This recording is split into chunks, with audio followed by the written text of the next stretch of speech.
The United States will reopen its land border at midnight to fully vaccinated Canadians for non-essential travel. Manesa Dhanabalan joins us from the border in Niagara Falls. And Manesa, I'm sure border agents are getting ready for a busy shift tomorrow. Nicole, it's probably a little hard to see right now, but it's pretty quiet right now. But earlier we spoke to someone from Duty Free who says many snowbirds are expected to line up at midnight, so it could get a little bit more busy around then. But even though things are changing across the border, COVID-19 tests are still mandatory in order to get back into Canada. After 20 months of COVID-19 restrictions, the U.S. is opening its borders. I just know a few people that their boyfriends live across the thing, so they can finally see their significant others, which is nice. But as some people get ready to head south, others are planning on waiting. The next year, not this year at all.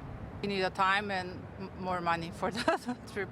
Probably in the new year, I'm sure we'll be planning a trip down to do some shopping or some sightseeing. For many, the deal breaker is the restrictions that they'll face when they come back to Canada. I think the most important thing to note with tomorrow is that there is no change for entering Canada. So none of our regulations for entering Canada have changed. Which means travelers at the Canadian border should have the Arrive Can app with their passports. Those who are fully vaccinated don't have to quarantine, but everyone, no matter what their vaccination status is, will still have to submit a negative PCR test taken 72 hours before arriving. It's so expensive! To take the test, I believe it's fair, but price is not fair because also I know that in Canada test costs $200.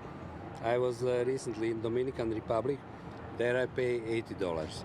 For these individuals that may now be crossing, going into the U.S. for, say, a day trip, if they complete that test within 72 hours in Canada, they can use that same test for returning, as long as it's within that 72-hour window. On the other side of the border, New York City's official tourism organization says it's expecting an influx of Canadian and international travelers for the Christmas holidays. The fact that this is coinciding with the beginning of the busy holiday season in New York City will mean that there are so many reasons why Canadians will want to come down to New York City. And looking ahead to 2022, which is a year that international travel will likely triple to New York City. If you look at the Canadian market alone, it will represent about 722,000 visitors from that region. Mayor Jim Diodati says dropping COVID testing requirements would drastically enhance tourism in Niagara Falls. It's expensive, it's a real encumbrance, and it just complicates the trip for an American.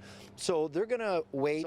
We're waiting for the federal government to come to their senses and drop this extra requirement that isn't necessary if you're fully vaccinated. Even though there are new vaccine mandates for federal workers, the Canadian Border Service Agency says it won't impact their operations. We're not anticipating any major impacts from the vaccination mandate. So we're anticipating that there will be an increase in Canadians coming back from maybe some recreational trips to the United States.